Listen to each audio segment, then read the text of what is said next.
Hi everyone, and welcome to this section where we will talk about Docker secrets and networking. And both of those terms are related. The secrets are essential for the Docker networking, especially when we want to have communication between different Docker containers. So the secrets management enables the organization to consistently enforce security policies to make sure that only authenticated and authorized people can access their resources, such as applications, platforms, cloud environments, and so on. So, effective secrets management enables the organizations to remove those specific secrets and store them into configuration files used by the CI/CD tools, for example, and offer full audit to verify those secrets. So, what is a secret actually? Well, secret is a specific piece of information that's required in order to authenticate or authorize user that's using encryption. So with the Docker secrets, you can manage the information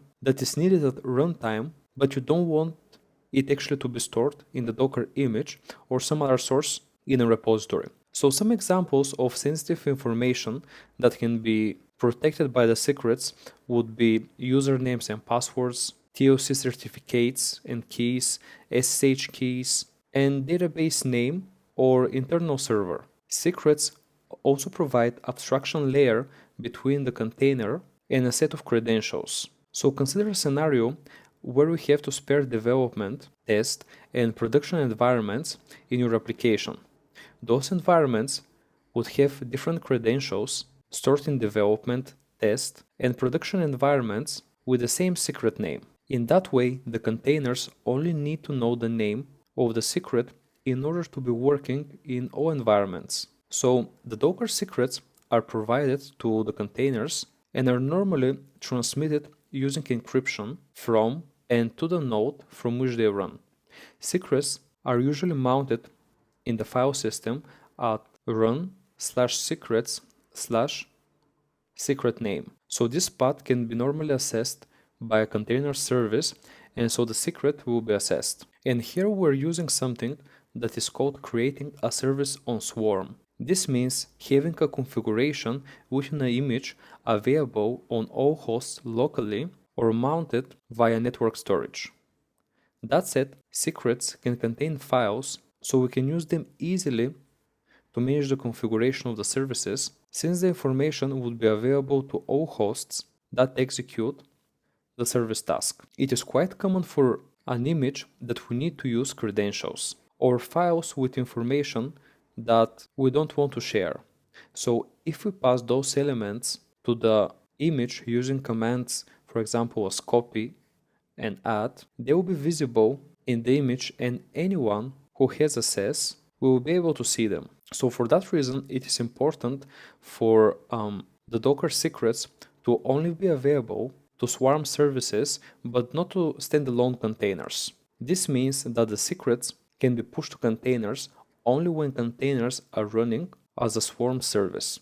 And now let's see how we can manage the secrets in Docker in practice. So here I have a terminal, and let's first run Docker or activate it. So first let's start Docker. If you're using Linux, you can write docker, and if you have installed the image in your device, you can simply write docker, and then the actual image will start, as you can see. So now once we have the Docker started and we have all the environments set up, let's go back to the terminal. Let's write docker secret, okay?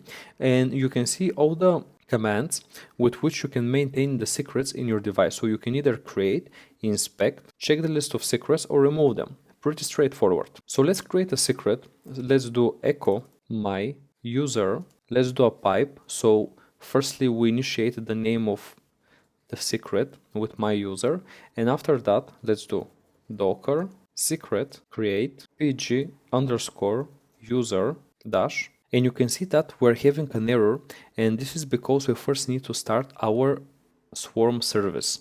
So simply do docker swarm init, okay, and then you will see that the Swarm service will actually start. So once we have that, you can just repeat the command and your secret will be created. Let's create another one. So let's do echo my secret, then let's do pipe docker secret create my secret, and then dash. Okay, let's hit that, and you see that we have now another secret. And so if you do now docker os, actually docker secret os, okay, you will see that we actually created two secrets, and both of them look like this. You can see the time when they were created, when they were updated, and also you can see their name. So once we have the secrets, now you can actually start a service using those secrets. For example, we can create a Redis service and grant access to one of the secrets that we created. So for example, if I do docker service create, then name equals Redis dash dash, and here you can define the secret equals to, okay, let's use here my secret, okay, my secret, and after that let's write Redis. Okay, so what we're simply doing here, we're creating a service with name Redis from the Redis image with a secret, my secret, which is going to be this one. And this is how you can create a secret for your service. Okay, so if I run that, let me actually remove first my previous run of Redis. So if you run that, here I'm getting a warning saying that the service already exists because I already use the same name, but you can see in the back that it is now actually running, okay, and we have the service Redis with the specific key that we added. So this is how, guys, you can create a secret and assign it to a particular service. And the last thing that I just want to share with you is how to actually stop the swarm service.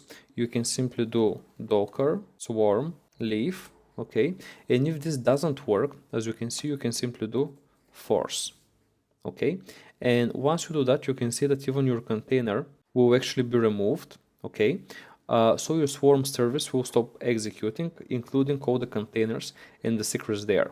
And now if I do secrets, docker secrets os, you will see that we have no secrets since we didn't activate the swarm service.